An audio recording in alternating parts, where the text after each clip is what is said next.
సబ్జెక్ట్లో ప్రజాపాలన, ప్రజాస్పందన, మీడియా తీరు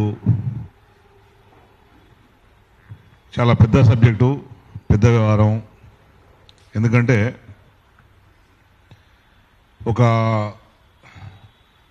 ఇది ఒక సందిగ్ధ సమయమే. ఎందుకంటే ప్రజాస్వామ్యంలో రెండు అంగాలు చాలా ప్రధానమైనవి. ఒకటి లెజిస్లేషన్, ఒకటి అట్లాగే మీడియా ఒకటి. ఈ రెండింటిలో కూడా విలువలు పతనమవుతున్నప్పుడు బహుశా ఇటువంటి సందర్భం, ఇటువంటి పరిస్థితి వస్తుందేమో అనేది ఇప్పుడే కాదు, మేము తెలంగాణ మూవ్మెంట్లో కూడా చూసినాం.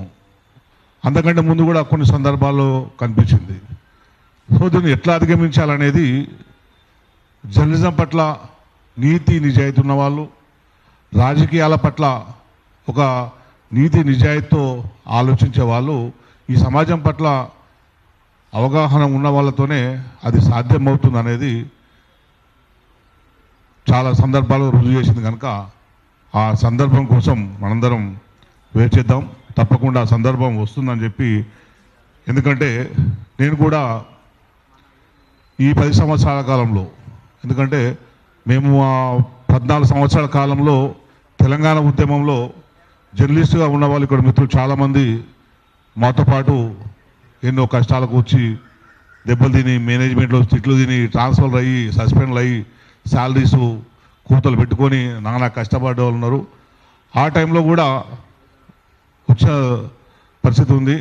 సో అది కొత్త కాదని నాకు అనిపిస్తుంది. ఎందుకంటే తెలంగాణ ఉద్యమంలో సకల జనుల సమ్మె జరిగింది. ఎందుకంటే అందరికీ బహుశా జేఏసీ ఏర్పడేటప్పుడు సకల జనుల సమ్మె జరిగితే, ఎందుకంటే చాలామంది సోషల్ మీడియాను దోషిగా చేస్తారు కనుక నేను మెయిన్ స్ట్రీమ్ మీడియా గురించి కూడా నేను విషయం చెప్పిన తర్వాత మళ్ళీ సోషల్ మీడియా గురించి మాట్లాడవచ్చు. అప్పుడు ఎంప్లాయీస్ అందరూ తెలంగాణ కోసం సకల జనుల సమ్మె చేస్తున్నారు.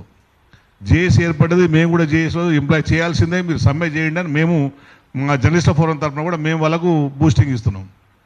తీరా ఏం జరుగుతుందంటే కంప్లైంట్ ఏంటంటే ఎంప్లాయీస్ వచ్చి, అన్న వార్తలు వస్తలేవు అన్న, ఫోటో కింద అడుగుతుర్రు అన్న, ఐటెం కింద అడుగుతుర్రు అన్న. అంటే ఒకవైపు ఉద్యమం చేయమని మనం చెప్తున్నాం, మన కింద ఉన్న కొందరేమో ఫోటో కింద, వార్త కింద అనేది అటు నుంచి సమస్య అయితే, పైనుంచి మేనేజ్మెంటు వార్తలు వేయకుండా ఇంకో సమస్య. సో ఇటువంటి సందర్భంలో కూడా మరి ఉద్యమం జరిగింది. అప్పుడు సోషల్ మీడియా లేదు. అప్పుడు సోషల్ మీడియా ఉంటే 2009 డిసెంబర్ 9 లోపే తెలంగాణ రాష్ట్రం ఏర్పడేది. అప్పుడు అంక సోషల్ మీడియా ఉండుంటే, అప్పుడు లేదు. సో అప్పుడు కూడా మెయిన్ స్ట్రీమ్ మీడియా దారి తప్పింది. అప్పుడే మనం ఉన్నాం కాదు, అప్పుడు మేనేజ్మెంట్లు ఎప్పటికో ఏదో పార్టీకి అనుకూలంగా వెళ్ళిపోయినాయి. అప్పటికే ఒక్కొక్క ఛానల్, ఒక్కొక్క పేపరు ఎవరికి అనుకూలంగానే వాళ్ళే పెట్టుకున్నారు. అప్పుడున్న ముఖ్యమంత్రి సొంత ఛానల్ పెట్టుకుంటూ పేపర్ పెట్టుకున్నారు. ఉన్న కొన్ని ఎవరికి వాళ్ళకు అనుబంధంగా ఏర్పడ్డాయి. సో అప్పటి నుంచి ఇప్పటి వరకు వచ్చిన సందర్భంలో నువ్వు మైక్ పట్టుకుంటే మరి అంటే నేను చాలా కాలంగా దూరంగా ఉన్నా, ఏదో నువ్వు పిలిచినా కనుక మాట్లాడదామని వచ్చినాను. ఎందుకంటే సరే ఎక్కువసేపు కూడా మాట్లాడాను కానీ, సో ఇటువంటి ఒక సందర్భం ఉన్నప్పుడు మనం ఎట్లా ఉండాలనేది, ఒక సమాజం పట్ల కన్సర్న్ ఉన్న వ్యక్తులు అందరు కూర్చొని ఒక పాలసీని తయారు చేసుకుంటే బాగుంటుంది అనేది నా అభిప్రాయం. ఎందుకంటే మేము మొదట్లో తెలంగాణ మొదటి గవర్నమెంట్ వచ్చినప్పుడు కూడా కేసీఆర్ గారు మీడియా కాలంలో మీటింగ్ పెట్టినప్పుడు మేము అది చెప్పినాం, తెలంగాణకు ఒక మీడియా పాలసీ అంటూ లేదు, ఎవరు జర్నలిస్టు ఎవరు కాదు అనేది ఇప్పటి వరకు తేల్చలేకపోయినాం. ఇప్పటికైనా చేసుకుంటే రేపు సమాజంలో ఇటువంటి పరిస్థితి రాదని ముందే మేము ఒక నోటు కూడా ఇవ్వడం జరిగింది. సో అప్పుడు ఒక కమిటీ డిస్కషన్ చేసి జర్నలిస్టులు ఎవరు అనేది ఒక రామచంద్రమూర్తి గారి కమిటీ ఆధ్వర్యంలో ఒక కమిటీ వేసి అప్పుడు నిర్ణయం తీసుకున్నారు. సో అప్పటికి జర్నలిస్ట్ ఏంటంటే ఒక చట్టం ఉంది కనుక జర్నలిస్టులకు ఈజీగా అక్రిడేషన్లు వస్తాయి. మరి సోషల్ మీడియాకి ఎట్లా అంటే, ఇంతకుముందు మన భరత్ చెప్పినట్టు సోషల్ మీడియా వాళ్ళకు ఐఎన్బి కూడా అక్రిడేషన్స్ ఇవ్వలేదు ఇప్పటికీ. కానీ ఏంటంటే ఐఎన్బి కొన్ని గైడ్లైన్స్ ఇచ్చింది. ఒక 10 సంవత్సరాల పాటు మెయిన్ స్ట్రీమ్లో పనిచేసిన వాళ్ళు ఉంటే కొన్ని గైడ్లైన్స్ ఇచ్చింది ఐఎన్బి. నువ్వు press council of India, press council ఉండే కదా, పిఐబి ఎగ్జాక్ట్లీ మన పిఐబి గైడ్లైన్స్నే మన తెలంగాణ గవర్నమెంట్కు దాన్ని తీసుకున్నాం. ఒక 10 సంవత్సరాల పాటు మెయిన్ స్ట్రీమ్లో పనిచేసి ఉంటే అతడికి అక్రిడేషన్ ఇవ్వచ్చు అనేది ఒకటి పెడితే, మేము అప్పుడు ఏం చేసినామంటే సోషల్ మీడియాలో అందరు జర్నలిస్టులు ఉన్నారు, మెయిన్ స్ట్రీమ్లో పనిచేసిన జర్నలిస్టులే అప్పుడు సోషల్ మీడియాలో ఉన్నారు కనుక వాళ్ళకి ఎక్కడొక్కడ అకామిడేట్ చేయాలని చెప్పి అక్కడ ఉన్న వాళ్ళందరికీ మేము అక్రిడేషన్ ఇవ్వడం జరిగింది. సో మరి ఇప్పుడు ఇంకేం జరిగింది, ఎవడు ప్రభుత్వాన్ని తిట్టాలనుకుంటే, ఎవరి మీద కోపం తిట్టాలనుకుంటే ఇప్పుడు యూట్యూబ్ రిజిస్టర్ చేసుకుంటూ తిడుతున్నారు. సో మరి దాన్ని మనం ఎట్లా కంట్రోల్ చేసుకుంటాం? నా మీద కోపం ఉన్నాడు ఒక యూట్యూబ్ మొదలు పెడతాడు, ఆ యూట్యూబ్లో తిడుతుంటాడు నన్ను. నర్సరావు మీద కోపం ఉన్నాడు నా ఒక యూట్యూబ్ ఓపెన్ చేస్తాడు, తిడుతూ కూర్చుంటాడు. సో మరి జర్నలిస్టులు నిజంగా పనిచేస్తున్న జర్నలిస్టులు ఒకవైపు ఉన్నారు, వాళ్ళ వ్యక్తిగత ఈర్ష్య ద్వేషాలని కక్షల్ని తీర్చుకోవడానికి ఇంకొక సెక్షన్ ఉన్నది. మరి దాన్ని ఎట్లా చూస్తారనేది దాని పరిష్కారం ఎవరు చేయాలి? ఇంత క్రైసిస్ వచ్చినప్పుడు మమ్మల్ని సోషల్ మీడియాని ఎందుకు నిందిస్తున్నారు అని మీరు అడగడంలో ఎంత వాస్తవం ఉన్నదో ఇప్పుడు నేను చెప్తున్న దాంట్లో కూడా అంత వాస్తవం ఉంటుంది కదా. చాలామంది బాధితులు ఉన్నారు. ఇప్పుడు ఒక మీడియా అంటే దానికి ఒక ఆన్సరబుల్ ఉంటుంది, దానికి ఒక నిబద్ధత సరే దానికి కావచ్చు, పార్టీకి అనుబంధమే కావచ్చు, ఇంకేం కావచ్చు. కానీ మేము కూడా పనిచేసే ఇప్పుడు ఉన్నది అందరు పనిచేసేది కనుక ఒక ఐటెం ఇవ్వాలనుకుంటే దానికి ఒక నిబద్ధత ఆలోచిస్తాం, అవునా కాదా, దీన్ని ఎట్లా చెక్ చేసుకోవాలని, దానికి తగ్గట్టు సపోర్టింగ్ బయట ఉందా లేదా. మేము ఒకసారి చాలా పెద్ద కేసు ఒకటి మర్డర్ కేసు అయింది, సీఎం కొడుకు దాంట్లో ఇన్వాల్వ్ ఉండని ఒక రాత్రిపూట నన్ను పిలిచి ఇంటర్వ్యూ ఇచ్చాడు ఒక దగ్గర. అది చాలా పెద్ద కేసు, ఆ ఇంటర్వ్యూతోని ఆయన ముఖ్యమంత్రి పదవి పోవాలి. రాత్రిపూట ఇచ్చిండు. రాత్రిపూట ఇచ్చిన తర్వాత నేను మా ఆఫీస్లో మా సార్ తీసుకొచ్చి నేను చూపెడితే వాడు తాగుతున్నాడు, తాగినట్లుంది కదా, వాడు పొద్దున్న లేచి నేను కాదంటే ఏం చేస్తావు అన్నాడు. అది మంచి ఇంటర్వ్యూ, నాకు మంచి ఎక్స్క్యూజ్ అని నేను అనుకున్నా. సార్ వాడు తాగి మాట్లాడిండు, ఎట్లా మనకు తీసుకుంటాం అంటే నువ్వు మంచిగా ఉందని అనుకోవడం వేరు, కానీ వాడు మాట్లాడిన సిచ్యువేషన్ మాట్లాడిన పరిస్థితి ఆపేసినాం సార్ అని చెప్పి పొద్దున పోయింది. నేను మళ్ళీ పొద్దున పోయేసరికి అక్కడ ఇల్లు ఖాళీ చేసిపోయాడు, వాడు ఇప్పటికీ అడ్రస్ లేడు. సో నేను అట్లా మనం ఎక్స్క్లూజివ్ కనుక కావాలి, రేటింగ్ పెరగాలనుకుంటే చాలా రకాలు చేసుకోవచ్చు, సినిమాలు తీసుకోవచ్చు, వేరే బూత్ సినిమాలు నడిపించవచ్చు. కానీ ఇప్పుడు ఉన్న పరిస్థితుల్లో నా ఛానల్ ఎక్కువ మంది చూడాలి, నా ఛానల్ ఎక్కువ అంటే నేను సోషల్ మీడియాతో మొదలు కాలేదు, అది టీవీ ఛానల్తో కూడా మొదలైంది. అది ఈ ఐటెం చేస్తే ఎక్కువ వ్యూవర్స్ చూస్తారు, ఇది చేస్తే ఇది ఎక్కువ చూస్తారు అంటే ఒక ట్రెండ్ మొదలైన తర్వాత ఇది ఒక ఇన్కమ్గా మొదలైంది. నేను మా ఊర్లో నేను ఎమ్మెల్యే అయిన తర్వాత ఓ పిల్లోడు నాతో తిరిగేటోడు యూట్యూబ్ పెట్టాడు. ఇవి ఎందుకు పెట్టినావు రా అన్న, ఎట్లా బతకాలన్న అంటాడు. వాడు లోగో పెట్టుకుని వచ్చాడు, నువ్వేంది రా అన్న అంటే అన్న యూట్యూబ్ పెట్టుకున్నాను, చాలా మూసేపించినాను. ఎందుకురా వాంత మీద రోజుకు 500 అడుక్కొని తినే బతికెందుకురా, ఏదో పని చేసుకోపోని చెప్పినాను. సో ఇప్పుడు జర్నలిజం అంతా విలువలు పోయి ఇట్లాంటి పరిస్థితి వచ్చిందంటే కింది స్థాయిలో అవన్నీ జరుగుతున్నాయి కనుక సోషల్ మీడియా పట్ల ఒక ఏవగింపు వచ్చింది సమాజంలో. అందుకే సీఎం గారు కూడా మాట్లాడాల్సి వచ్చింది. ఇప్పుడు సీఎం పరిస్థితి ఏంటంటే ఈ 10 సంవత్సరాల కాలంలో ఆయన తయారు చేసిన ఇవన్నీ ఎవరు తయారు చేసింది కాదు, ఆయన తయారు చేసింది. ఆ పురుడు నొప్పులు ఇప్పుడు వస్తున్నాయి ఆయనకు. ఆయన తయారు చేసిన ఇవన్నీ ఎవరిని ఎట్లా తిట్టాలి, ఎవరిని ఎట్లా తినాలి. ఎందుకంటే ఇప్పుడు సపోజ్ నేనున్నా, నాకు అగ్రెసివ్ ఐటమ్ కావాలంటే ఒక యూట్యూబ్ ఛానల్ పట్టుకోవాలి, వాడు తీసుకుపోయి 2 లక్షలు చేయాలి. ఇవన్నీ వాస్తవం జరిగినాయి. ఎందుకంటే మరి బతకాలి. ఎందుకంటే నాకు ఫ్రెండ్ ఎడిటర్ స్థాయిలో ఉన్నాడు, నా మీద వాడితో వస్తే అన్న నా గురించి తెలుసు కదా ఇట్లా వాడితో వచ్చింది ఏంటంటే మావాడు వచ్చి మాట్లాడతాడు అన్నాడు.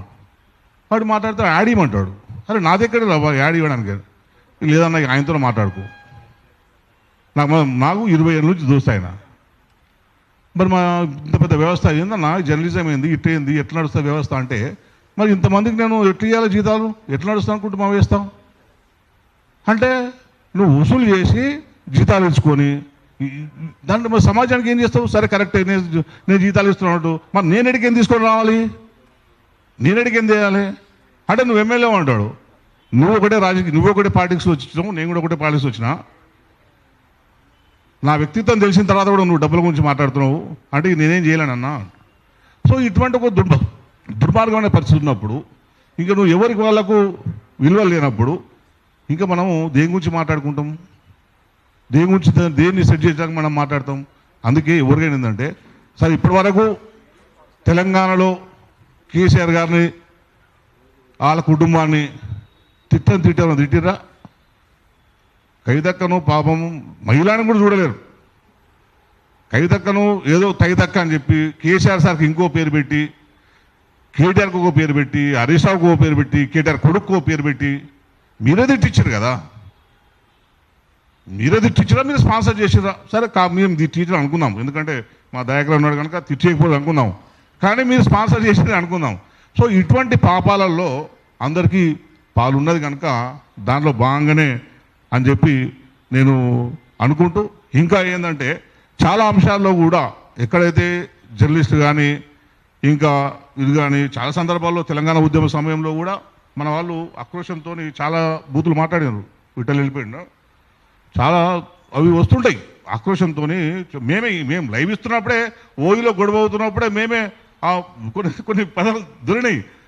నా కొడుకులు కొడుతున్నారు, ఇవి కూడా మేము అంటే ఇట్లా అన్నాం, నా కొడుకులు కొడుతున్నారు, పోలీసు నా కొడుకులు మా మీద దాడికి వస్తున్నారు అని కొన్ని సందర్భాలు అన్న మాటలు ఉన్నాయి. కానీ ఇది అట్లా బూతులు మనం రాలే అంటే. సో ఇప్పుడు కూడా ఏంటంటే ప్రభుత్వం మీద ఎక్కువ ఎక్స్పెక్టేషన్స్ని క్రియేట్ చేసింది వాళ్ళే, ఎక్కువ భ్రమల్ని క్రియేట్ చేసింది పాలకులే. ఆ ఎక్స్పెక్టేషన్ తీరకపోయేసరికి ప్రజల ఆక్రోషంతో ఇట్లాంటి మాటలు మాట్లాడుతూ తప్పించి ఎవరో మాట్లాడిస్తున్నారని చెప్పి నేనైతే అనుకుంటలేను. ఆ స్పృహ తెలంగాణలో ఉన్నది, తెలంగాణ సమాజానికి ఉన్నది. ఎందుకంటే నేను చాలా ఇంటర్వ్యూలు చాలా చూసినాను. నేను మొదట్లో నేను కూడా దీన్ని వ్యతిరేకించిన, ఈడ పిచ్చోడేంది ఇట్లా తిడుతుండు, ఇట్లాంటి టెలికాస్ట్ చేస్తున్నా అని చెప్పి నేను కూడా అనుకోలే. కానీ హైడ్రా వచ్చిన తర్వాత ఎవరికి వారుగా మండెత్తిపోయడం, దుమ్మెత్తిపోయడం అది ఎవరు చెప్పారని అయితే నేను అనుకోవట్లే. ఒక 2-3 ఉండొచ్చు. నేను కూడా ఒక 2-3 అబ్జర్వ్ చేసిన, ఉద్దేశపూర్వకంగా తీసుకొచ్చి మాట్లాడించి లొకేషన్ అవన్నీ చూస్తే కొన్ని.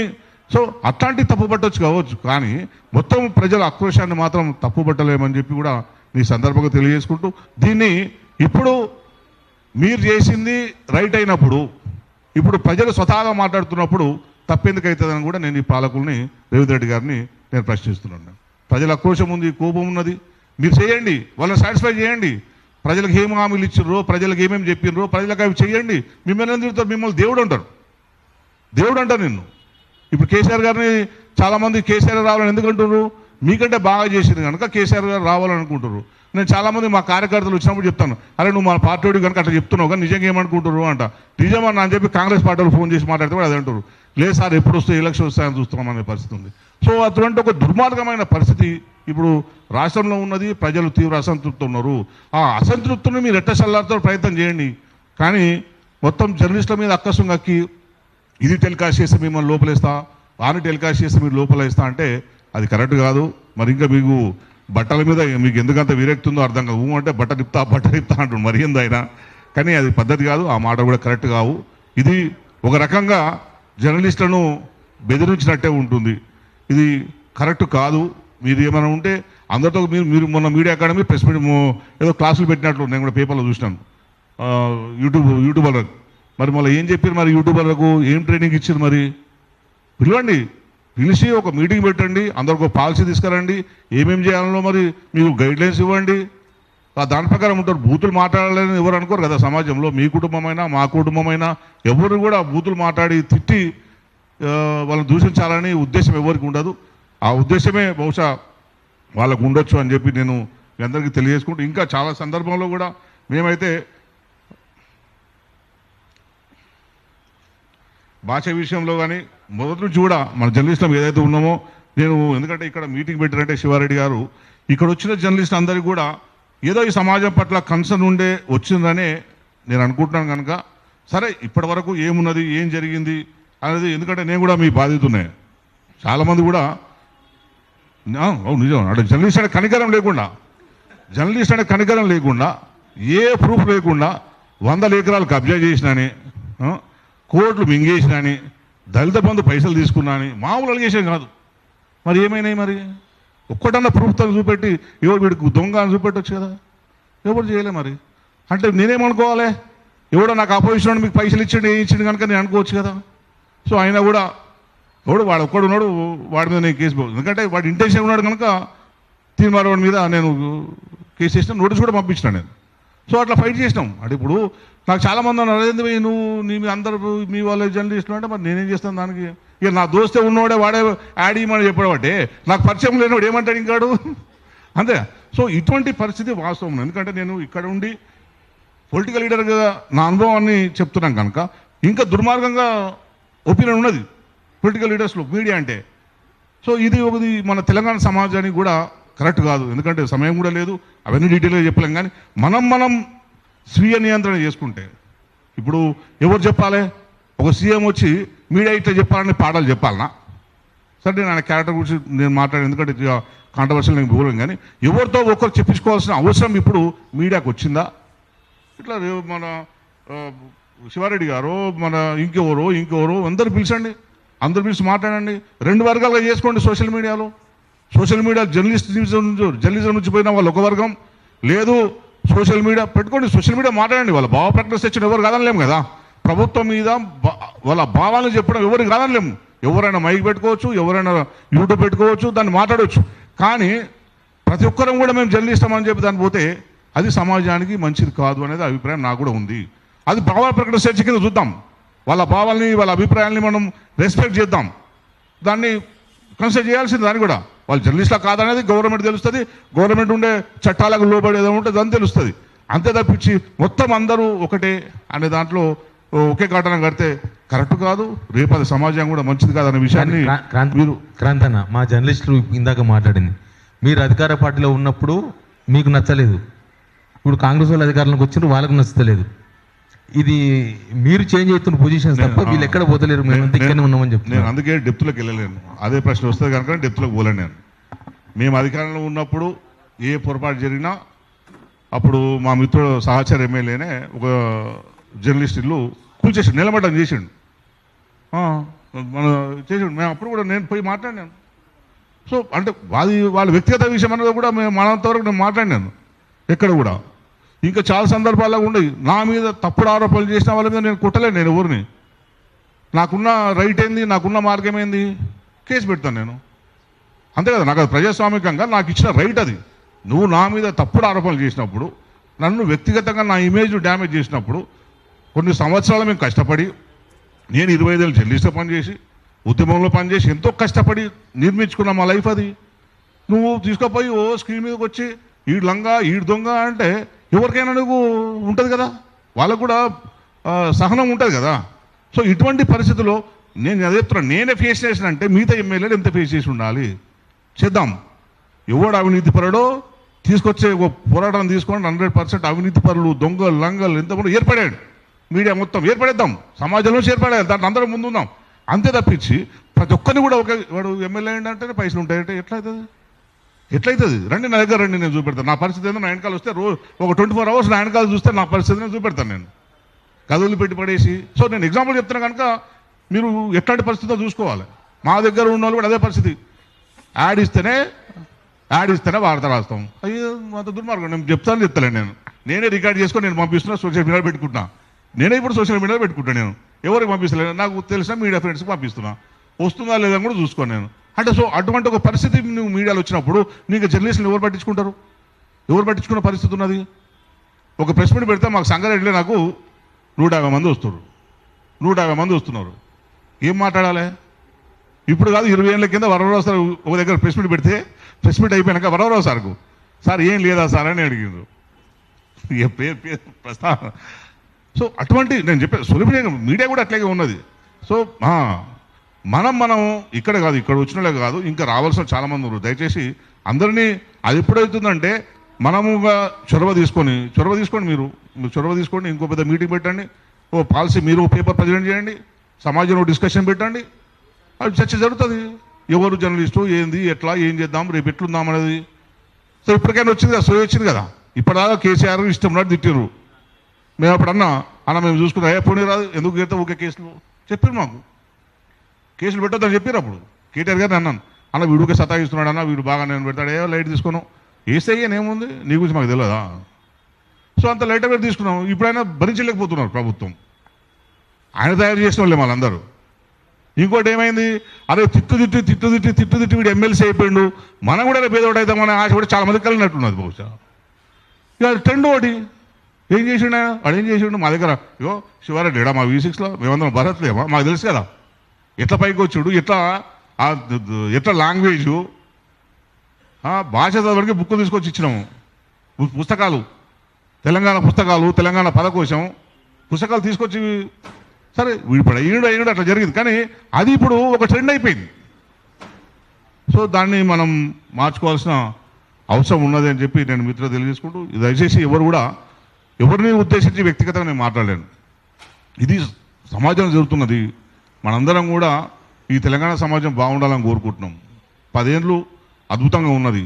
ఈ 1.5 సంవత్సరం సరే వాళ్ళ పాలకులు వాళ్ళ ఇష్టం, వాళ్ళు ఇంకో 3.5 ఏళ్ళు వాళ్ళు ఉంటారు. కానీ ఎట్లా పాలిస్తారు అనేది వాళ్ళ ఇష్టం, ప్రజలు తెలుసుకుంటారు.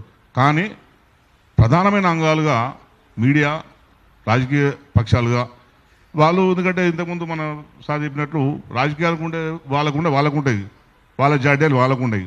అందరూ ఒక రకంగా ఉండరు. మీడియాలోకి సంపాదించుకురావాలని కొందరు ఎదుర్కొస్తున్నారో రాజకీయాల్లో కూడా సంపాదించుకోవాలని కొందరు ఇష్టాలు ఉంటారు. సో అటువంటి కాకుండా ఒక మంచి వాతావరణాన్ని ఎట్లా సృష్టిస్తామనేది ఇంకా మంచి మీటింగ్ పెడితే, డే లాంగ్ సెమినార్ పెడితే అందరం కలిసి మాట్లాడుకుందాం. తప్పకుండా దీన్ని ఒక ఆదర్శవంతమైన తెలంగాణలో ఒక మంచి వాతావరణాన్ని ఏర్పాటు చేయడానికి కృషి చేస్తామని చెప్పి నేను తెలియజేసుకుంటూ, అందరికీ దయచేసి మళ్ళా మిత్రులు దాన్ని కట్లు పెట్టి క్రాంతి ఇట్లన్నాడు అట్లన్నాడు అంటే, నేను చాలాసార్లు అనుకుంటా నాకు కూడా మీకంటే బ్రహ్మాండంగా మాట్లాడడం వచ్చు. కానీ నేను ఇంకా వద్దు, నేను ఫీల్డ్లోకి వద్దు, నా పని నేను మళ్ళీ రాజకీయాల్లో కూడా పూర్తిగా ఉందామని అనుకుంటున్నా.